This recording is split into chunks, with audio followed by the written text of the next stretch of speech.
I was at your show, Reb Naftali, last night. There was an event there. Are you involved in that cheder? One of my kids is there. Oh. That's quite a daily commute. Yeah, it's. I don't do the carpool. My brother does. Wow. Yeah. Okay. I think we're holding by Yahu Gavra. That makes sense on Kuf Testament base. Thank you. And by Yahu Gavra, it's about let's see, it's about 11 lines from the bottom, 12 lines from the bottom. We thank Hashem that we're able to enter every day. We're learning. We should have the Beis Hamikdash. Immediately, we're learning the Mishnah. Tzavagod Basper Binyamin. Tamat Ben Tzion. Before Shlema for Rafael Ben Sarah. Gedalia gets all Yezer Ben Fegas Sparrow. Whoever else needs their for Shlema. Sorry. Oh, man. Okay. Starts off like this. Who Gavra, there was a person, it's on 109b. Who Gavra, there was a person, the Mashkin Pardisi Lachaver Lesser Shnin, the Kash Lachamish Shnin. We're talking over here about, it's called Mashkanta de Surah, a collateral where the lender gives a collateral to the borrower gives a collateral to the lender, and the lender eats the produce and deducts from the debt per year, like how much he's eating. Wow. So he gave this orchard as a collateral to the lender, and then after, it was supposed to be for 10 years, but after 5 years, the trees got old and they stopped producing. Now, Rashi points out, and this is going to be clear from the Gemara, that that's how old the trees were. It's not that there was any surprise over here. This is how old the trees were. Therefore, they were not going to last. They weren't. Yeah, that was one of these deals. Yeah, that's when the warranty ended. So Abaya says, what happens now with the trees? So Abaya says, hey Rahabi, well, the trees are now the produce, so you can now cut down the trees and use the wood. That's what he has, right? That's what he has left. But that's only the opinion of Abaya. Rava Markana Havi, when you start cutting down trees, then you're getting into the principle. The principle, you see, the fruits are going to replace itself every year. So you're only supposed to be taking the fruits. Once you start taking the wood doesn't replace itself when it's an old tree. So you're just going to cut it and be left with wood. That you're already taking part of the principle. So what do you need to do? You buy other property and you eat the fruit with that wood. You buy other property and then you can eat the fruits off that other property. You can't dig into the principle. Okay. Taisus points out that the Gemara before was talking about a shasla, a planter, so plants. So it said that if the trees died, he was able to take half of the trees. And over here we're saying that this fellow cannot take half. Taisus makes a difference. Where is it in Taisus Rava? In Taimar, Hakuba Saba, Palga. Right? The old tree, we said the Shasla takes half of it. Taisus says, V'daichik leimer the Paligrava Rav Yumi. But not to say that there's a machlekes here. That would be a simple answer. This is Rava, that's Rav Yumi. He says he makes a difference that the Shasla actually takes from the actual property half. It's only when he leaves early that we deduct from him. But in a regular case, he actually gets like half of the, even if it's considered property. Here we're dealing with a guy that's taking a collateral, a lender, creditor. So he doesn't get from the actual principal property. Okay. Meisrei, we're going to have a question on Abaya. Let's say tree dries up or it gets cut down. So it's name a both the lender and the borrower are prohibited from making use of this wood. What do? See, the borrower can't make use of it because he had given it as a collateral. The lender can't make use of it because it's the principal. So what should he do? What should he do? What should they do? What should they both do? They sell the wood as wood. And they buy other property, and then it's going to eat the produce. Well, this is exactly the opinion of Rava. We have a brisa, which is supporting Rava, which means that it's a kasha on Abaya. Abaya is an Amira 4 generations later. They have a brisa that supports Rava. Well, to answer that, my love, before we answer it, first we elaborate on the question. My love, yavish dumia denichtas. Probably when it dried up, that was similar to it getting cut down. Ma nichtas bismani, just like when it's cut down, it's in its time. You would only cut it down when it's finished producing. So also, af yavish bismanai. Also, when it's dried up, it means it dried up in its time. You see that when it's the time is up for the tree to produce, so it's you still have to sell it. It's not considered that. Well, now whatever's left is considered the fruit. My answer is like Niktestim and Devish. You have to do it the other way. That it was cut down in a way that's similar because we had 2 examples there. We want to compare them both to each other. So first we were doing. You cut it down in the top when you would cut the tree down when it stopped producing fruit. So probably when it dries up. It's also when that was natural time for it to dry up, because it reached the age of where it stops producing. Gemara says no, it's the opposite. It's nixestim the yavish. It was cut down in a way that's similar to it drying up. My yavish plays mana, nixes plays mana. So it's talking about that it was in its wrong time. And over here, Abaya would agree that it's not considered fruit. The wood is not considered the fruit if it's cut down when it's early. It's only when there's nothing left of it and it really stops producing, then it's considered the fruit. Now, Taisvus over here in Loi Ma Yavish Loi Bismanai explains that the word Yavish,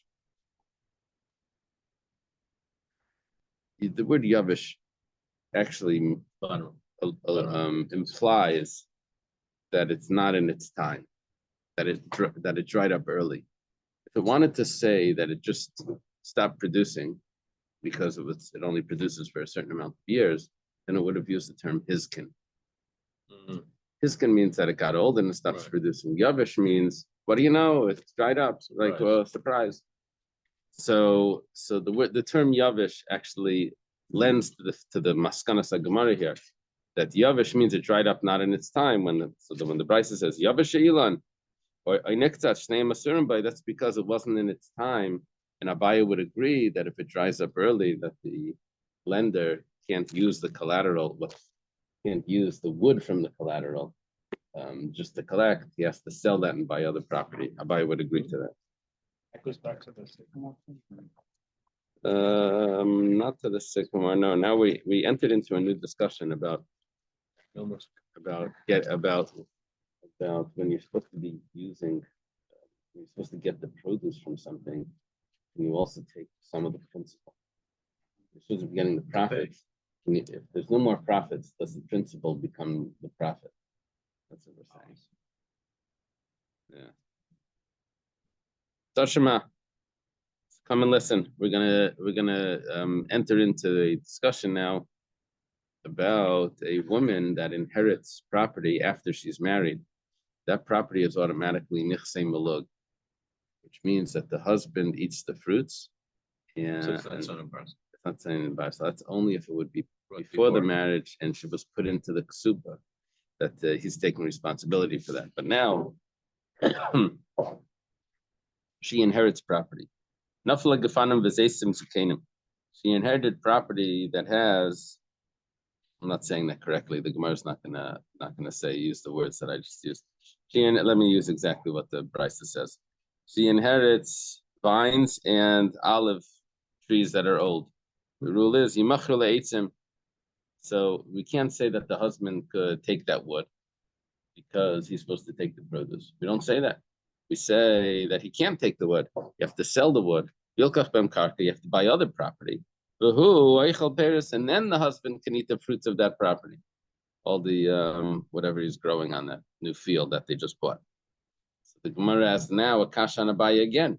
Abaya said that when the trees are old, that's considered the produce itself, and the person can take it, right? If it would have been alone, they could take it. It's considered the fruit. So therefore, by this woman, by the husband also, it should be considered the fruit. You should be able to take it. It's a question on Abaya. It was Rava that said that you have to sell it. Well, my answer's aim of is kino. Here, this is interesting because this doesn't fit with the way Taisva said it before. Yeah, Taisva asked this before. Taisva made a difference. He said Yavish means that it's not in its time. Hiskin means in its time, and it's Yavish means that it's surprise. It dried up early. Hiskin means that it just got old because it got old. There's no surprise there. However, Taisva said before that Hiskin could go both ways. Hiskin could mean that it got old early, and it could also mean it got old naturally. Yavish means that it got old early. So here it says that Nafla Gefanim V'Zeisim Zekanim, it really meant V'Hiskino, and they got old early. Oh, they got old early. That's a different story. That's not in its time. And then Abaya says that that's considered still the principle. Abaya would agree that that's considered the principle, and he can't touch that. Ibaya saying you can give another answer.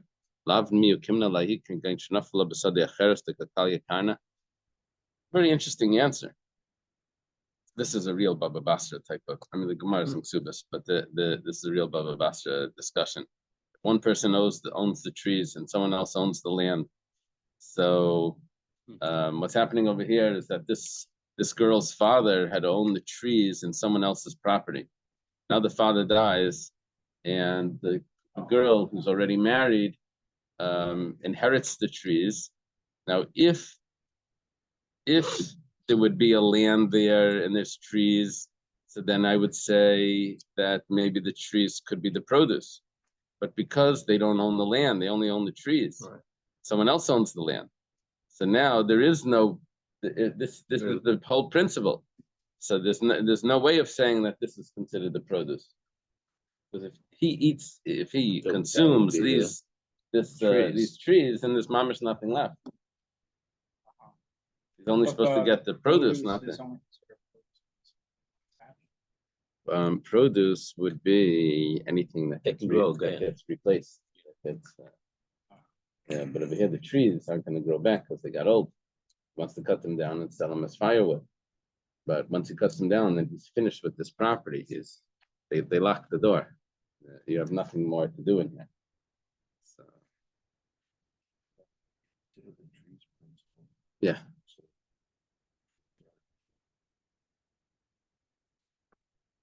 Interest would be if you lent money, then you're taking it. We're using the term principal versus produce, right? Not versus interest.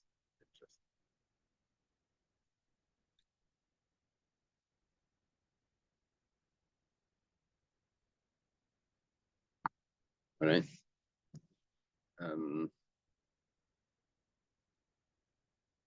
That word could be used.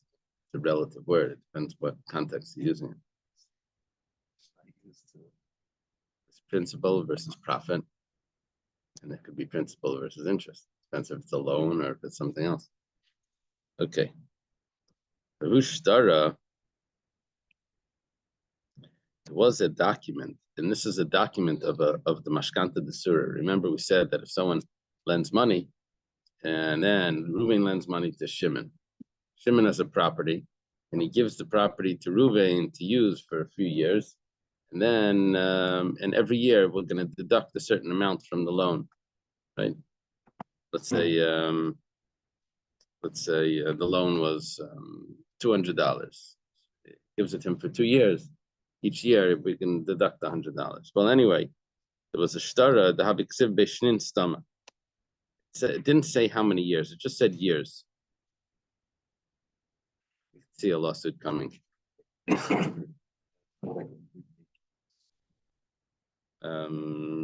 it a prepaid lease? Could be similar to that. He lent money.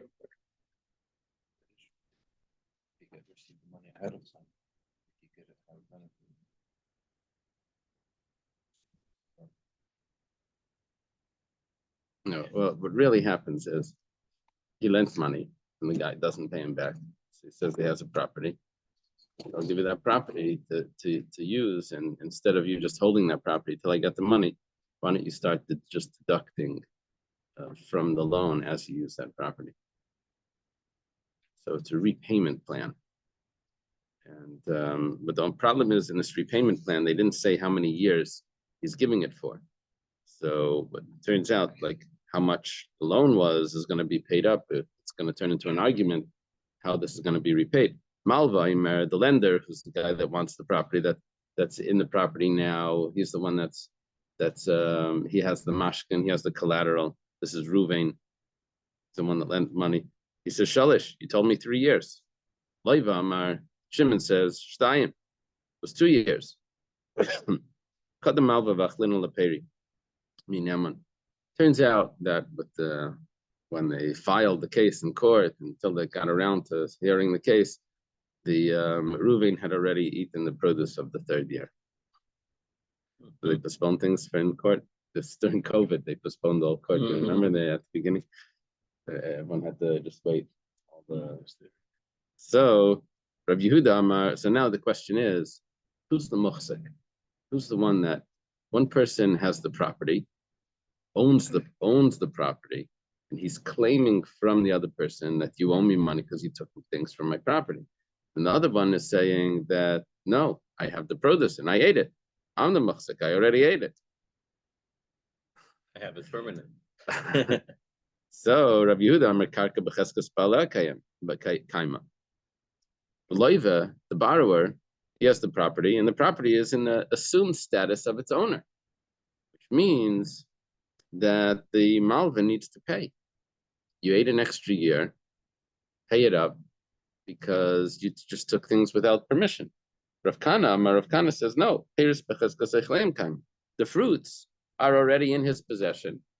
And he's the one he's the muhsik in it, something that he's holding in his hand. You don't make him pay until you can prove that he owes it to you. Rav Kana. It says Allah is like Rav Kana. He says that the produce is assumed to be in the hands of the one that's holding it, which is the lender who had just eaten an extra year of the collateral. And he's going to be exempt from paying to Shimon. Umar says, 1 second. 1 second. We learned a whole discussion about if someone says Yud Beis Dinarim L'Chodesh, says, I'm sorry, Lashana, says 12 coins per year. 12 coins per year, 1 dinar per month. And then it becomes a leap year. We said that comes along Rav Nachman, he says, the Amar Karka B'cheskas Palei Medes.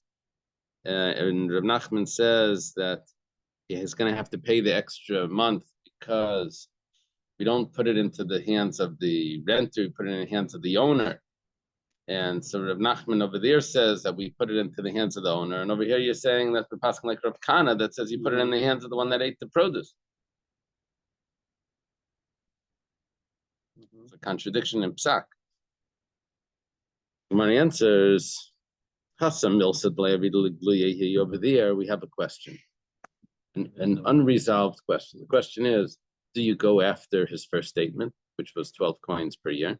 Go after a second statement, which is one coin per month. So do you take his first statement or his second statement? Which one? So because of that doubt, and we don't have a halachic answer to that, so it's a halachic question. So Rav Nachman has a statement about that. They said we keep it in the hands of the owner. Over here, there's a possibility that someone actually knows the answer to this. Was it 2 years or was it 3 years? Who? It was the witnesses that were on the document that said, where the document says that it's years. It didn't say how many. So the witnesses on the document may show up and say, no, the discussion was 2 years or 3 years. So because when the witnesses show up, they're going to be able to tell us what exactly happened. The Bezdin doesn't want to extract money from Reuven, give it to Shimon because he ate an extra year. Witnesses show up and say that Reuven was correct, and then take the money back from Shimon and give it back to Reuven. They don't want to do that. They say, okay, look, we know that there's a question. Let's leave it here until we have some resolution, and then we'll move it. Otherwise, let's leave it in its status until until we have clarity.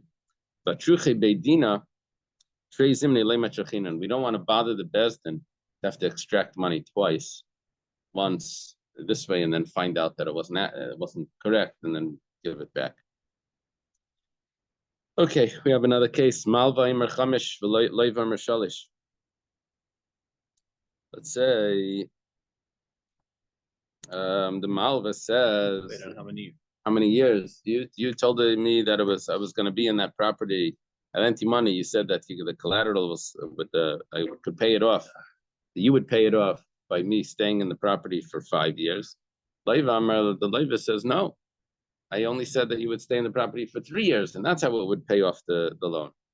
Amarle. So the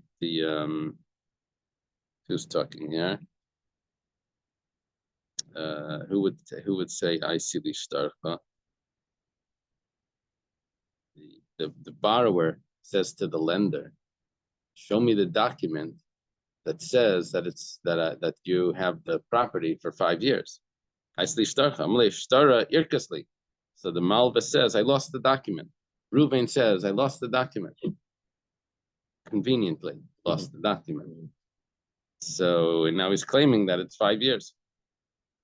Rav Yehuda says, Malva Neman. The Malva is believed, this is Rav Yehuda's view, that we trust Reuven. We have a rule in Baba Basra. It's funny, we're getting all the Baba Basras. It's like it blends at the end of the Masechta. It's like, or just setting you up. So when you have a rule that when someone's in the property for 3 years, they can claim that it's theirs without a document. They say, where's the document? You say, well, I lost the document, but I've been here forever. Yeah. I've been here 3 years. Where were you? Right. Hill says in Florida it's 7 years.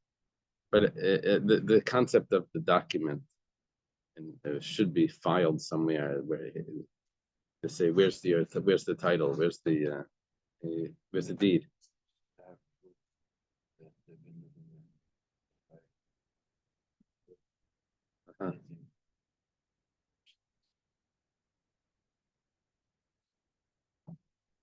Wow. Okay, so the reason is because this Malva that says that he's there as eating the collateral, as a repayment of the debt, he's believed because he has a migul that he could have said that I own the property. Why? Because I was there for already 5 years.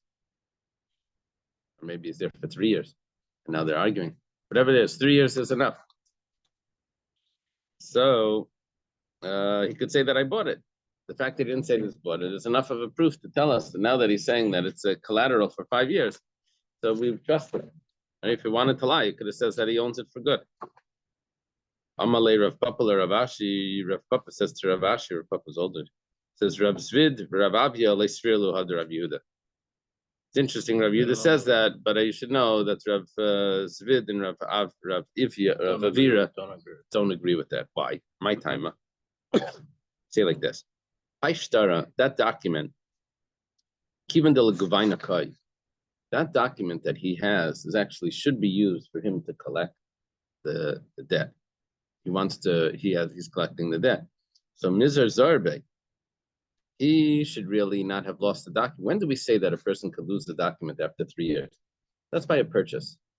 Because how long do you hold on to a receipt that you bought something? You hold on and you put it in the drawer and then Pesach or whatever. It ends up, they fade. That's the problem. The paper. Not like they used to. Don't make them like they used to. Yeah. You make that. Oh, just like thermal.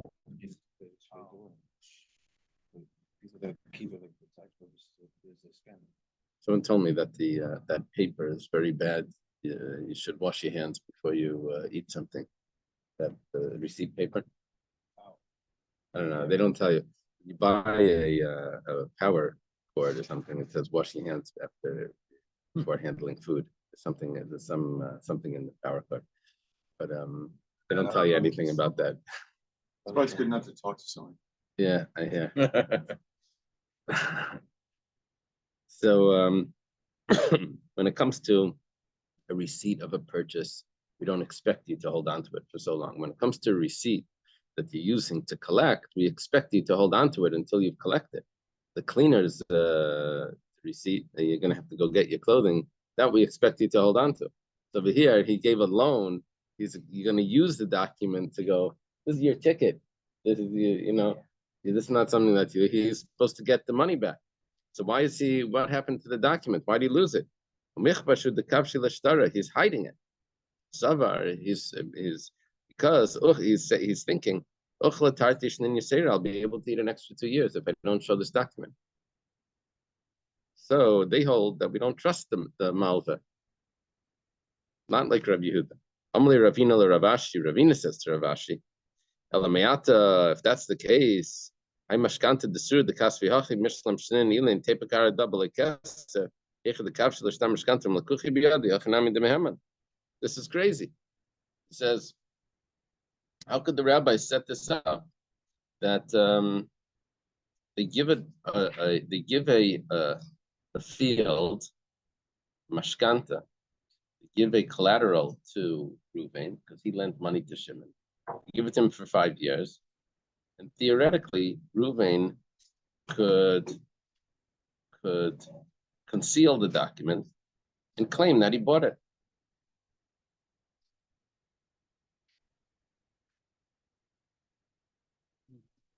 This is a risky. They instituted this mashkanta desura where they put the guy in the field, and then he could, eat off, deduct the debt from the. But in a way, they're setting up for a real disaster when he's going to say that it's mine. Would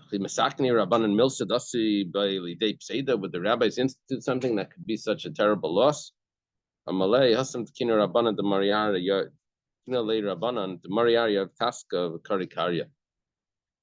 There's a solution. There's a solution to this. Who pays the tax? Who upkeeps the fence around the property? It's the original owner. So since the tax is paid by the original owner, and since the fence is maintained by the original owner, then they would dig a ditch and make a mound. So that was all done by the original owner. So we really don't have a problem with the guy saying I bought it, because the original owner is always going to say, well, I paid the tax. I have the water bill or something, it's under my name. So an external reason like that he can prove. So he can always prove it, and we're not worried that the guy can say L'kuchi biyadi. Now, 1 second. So what about Arad Leslikarya Taskamai? You're making it like all properties look the same and they all have the same taxes. And says 1 second. Let's say there's a land that doesn't have that mound around it, and it doesn't have taxes for whatever reason. It was paid up 10 years ago or something. Paid all the taxes in it, man. No one ever did that. Comes. And at least today it changes. Every year changes.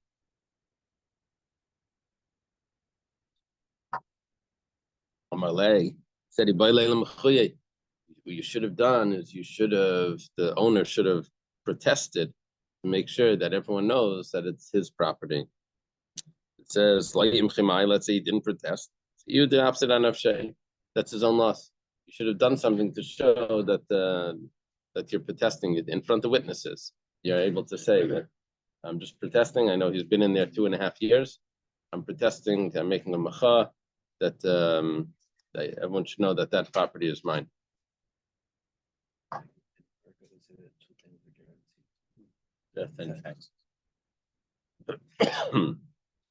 Or same. Here we have another discussion. Aris, the sharecropper. There's options when someone goes into a field to take some of to work the field, cultivate the field, and then he's going to give a percentage back to the owner, right? So there's options how that works. We learned from a Taisvis that we had a Gemara before where the Yaris takes 2/3 and he gives the owner 1/3, but usually it's the opposite. Usually we said that the Aris takes the Aris takes 1/3 and gives the owner 2/3, or the Aris takes half possibly and the owner gets half. So in this case, Aris the Aris says I'm supposed to take half. You were only supposed to get 1/3. Me Neman. Who do we trust? Rav Yehuda Balabayas Neman. Rav Yehuda says I have to trust the owner because it's his field. We see what the other people around do. What's the going rate for an artist, and that's what we do. Savamine, people understood that this machlaikas Rabbi Yehuda and Rav Nachman. Maybe there's not really a machlaikas. Maybe they both agree. And how does this work? It works like this. Rav Nachman was talking about Basar de Shakal Arisa Palga. Rav Yehuda, Basar de Shakal Arisa Tilsa. It depends on the custom. Why did we say the Balabayas was believed? It says, yeah, because in the place the artist only gets 1/3. Is this like a discount for the sharecropper? There's different percentages. You know, what does a realtor? What percentage does a realtor get? 3%. Yeah, A realtor, he could get a little bit more. Let's say there was an option that wasn't so clear. So like a tip in the restaurant, they give you like these things, what to circle. There's different options there. So let's say by the realtor, there were different options. So it would clearly turn into a fight when the guy says, you said you were going to give me 3%. He said, no, I said I was going to give you 2%. So here what's happening is the artist, some places they get half, some places they get 1/3. So he's saying, you said half. That's what I had in mind. And the other guy says, no, he said 1/3. You know what happened? He says, yeah, don't worry, it'll be a half or 1/3. Each one heard, whichever one they. The one. And this share is. The artist hears a half, and the owner hears 1/3 That's 1/3 or half of the produce of the year. Gives a percentage of what the land produces. This is different than the lease. The lease he has to give a set amount. This is the artist. Okay. So we thought that maybe there's no machlekes because we could say that Rav Nachman was talking about where we go after the custom, and maybe the custom is that they get half. And Rav Yehuda was saying we go after the custom also. And over there, the custom was that he only gives 1/3. So we're saying, okay, so you trust the Balabayas. The Gemara says, Amalu Rav Mari Breid Bas Shmuel. We've learned before why Rav Mari was called the son of the Shmuel's daughter. Learned that before. Because the father wasn't Jewish. He was conceived. So we put it after his mother's name. Sometimes it's called Mari Bar Rachel. His mother's name was Rachel. He converted Isser Giyera. What's his name?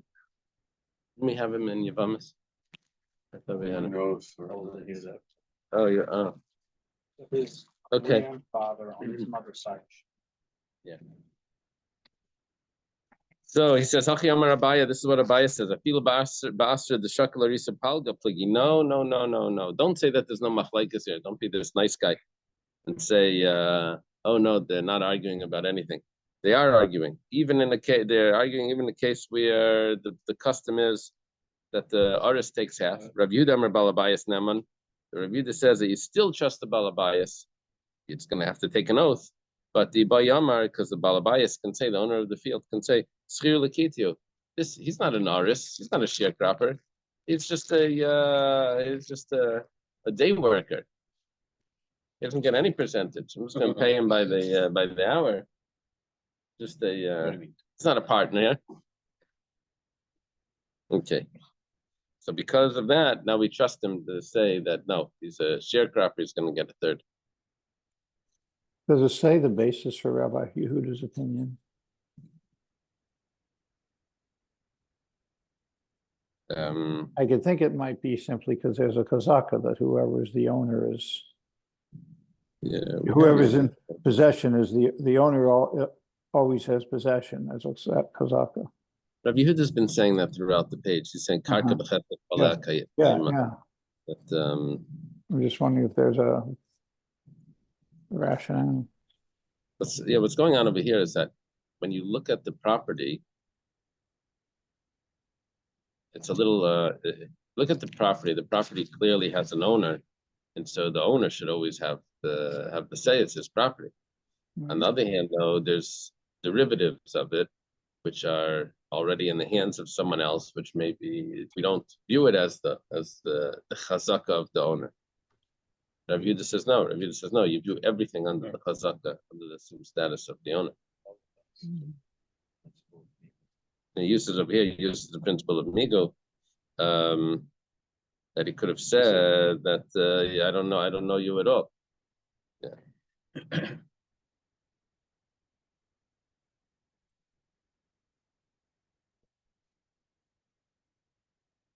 What happens if you already ate it? That would be coming up to the top. That would be similar to the mashkanta desura. Who would be the owner of it? Yehuda would still say that it's his. Yeah. Okay. Yisayim Ma'imrim. Let's say there's orphans that say, now the orphans, what's happening over here is that someone passed away, left an inheritance, but he also left creditors that want to collect from the inheritance. So the orphans say, oh no, no, you're trying to collect the field, but 1 second, we made so many improvements in it that you're only supposed to collect from the original field, but not from the improvements that we made. And those improvements are ours. Oh no, that building that you set up, that hotel that you set up on that property, that it was there already when your father was there. He made those improvements. Now there's an argument. He's saying you can't take those improvements, the orphans, and the guy's saying no, I can. Amila Haviraya, who's the onus on to bring proof who's correct. Sub Rav Chanina Lemeimar, Arab Becheskas Yasmi Kaimin. Rav Chanina understood that the land is in the property of the orphans. You're trying to extract it. You're trying to take away the property with the shvach. It's your obligation to bring a proof. Meanwhile, we're living here. So this elder told him, maybe Leah Navi, Rabbi Yochanan says, it's exactly the opposite. The orphans have to bring the proof. Well, what a surprise. My time, what's the reason? This property, it's already in the hands of the one that's collecting it, the creditor. And so they have to bring the proof that part of this is really theirs and you can't collect it. So this is simply because it's in the chavera? We're asking, but who's the mitzi here? Saying that because it's a property and there's a debt with a document that allows him to collect from the property, as if he owns it, as if he has the property. That push take property. Got it. From orphans, you can only take property. You can't take metalpa. You can't take movable objects. You can only take property. Yeah, and the reason for that is because of the svara that it's as if it's already been collected.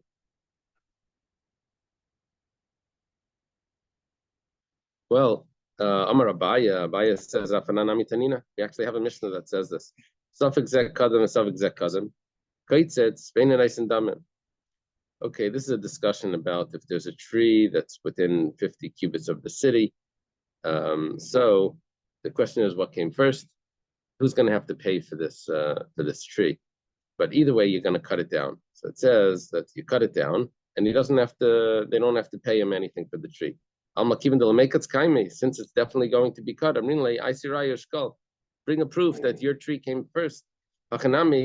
So here too, we know what's going to happen. They're going to take the property. Right. That's clear. They're taking the property. The question is about the shvach. So the orphans need to bring a proof that they were the ones that did those improvements. They have to bring the bill from the contractor with all the work that they put in. Okay, the orphans then show up with the proof. They have a document that says that they put in the improvements. Rav Chanina thought to say Rav Chanina thought that they can that now that the creditor can't take the full property because some of the property belongs back to the orphans because they were the ones that did the improvements.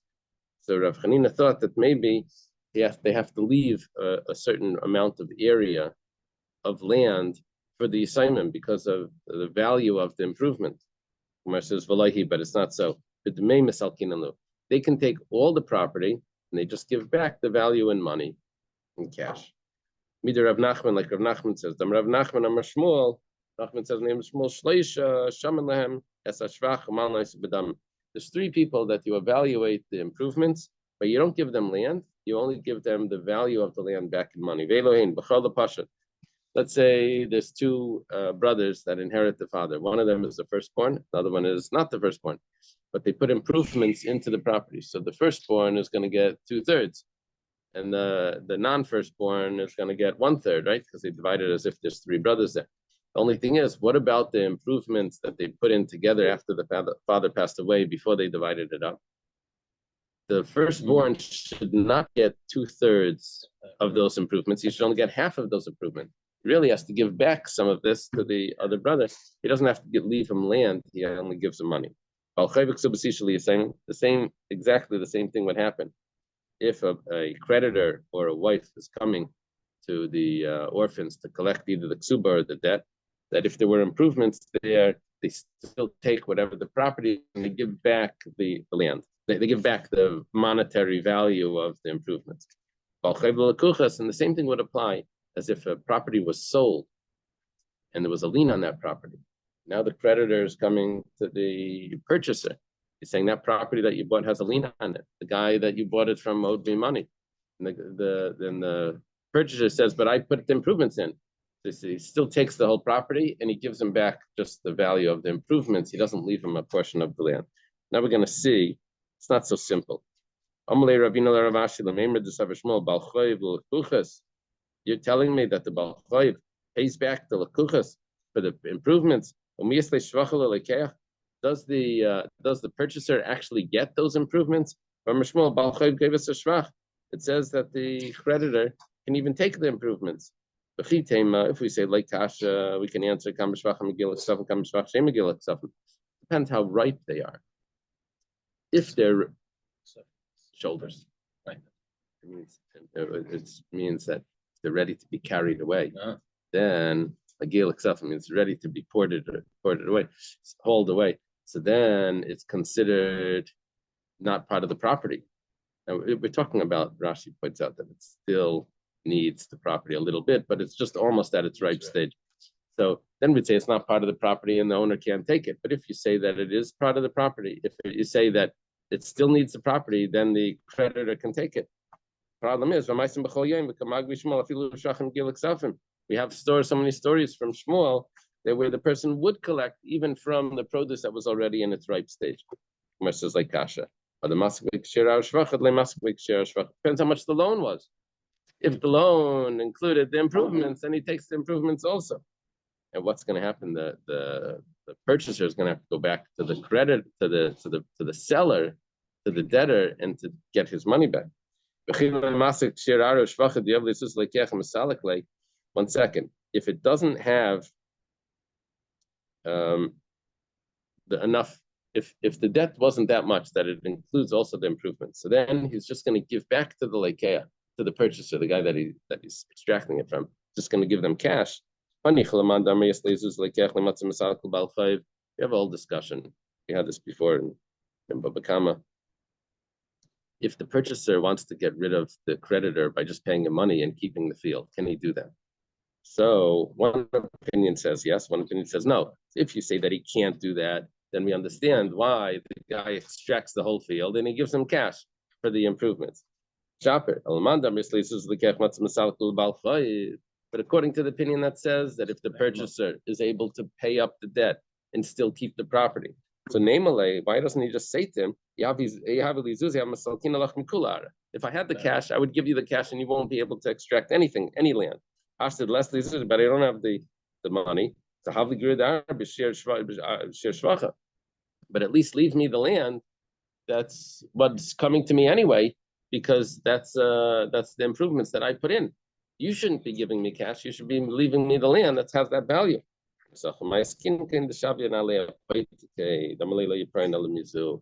Talking about that this was an apaitike, perfect where it's as if this is already collected. He says this is where you're going to collect from. It like designates it, so that's why he takes it from this property specifically. Okay, have a good day, everyone. Hold on. Special presentation. Yes, he has a presentation. Let's. Okay, so I understand that I'm not gonna be here last day, so I'm doing this. Sean Drew, please stand up. Please stand up. Raise your right hand. I hereby. Go for it. Sean Drew. And I'm a 530 warrior. I've consistently wakened the dawn since I showed up.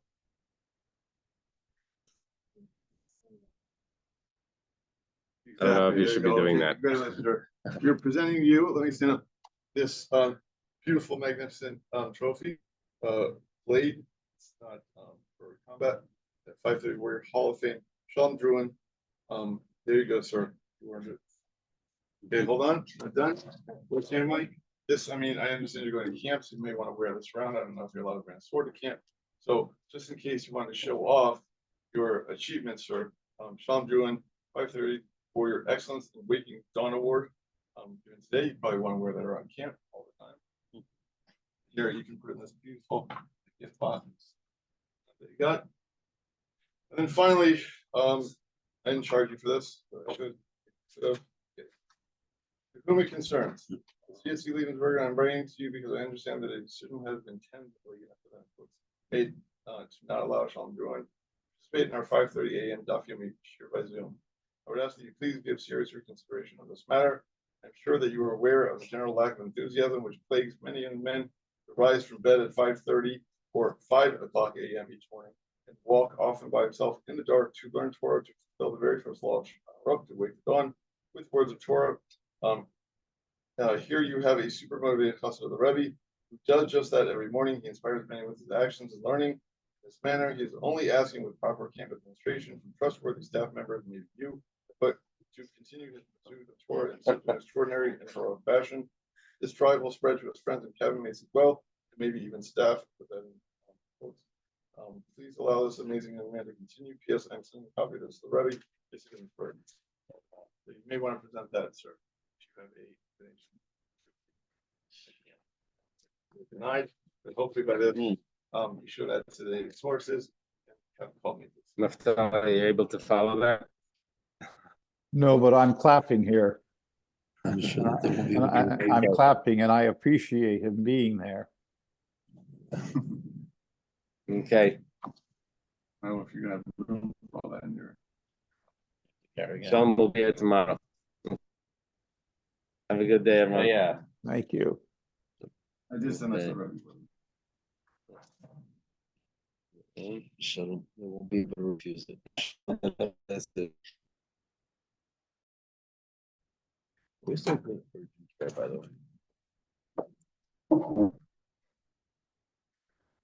way.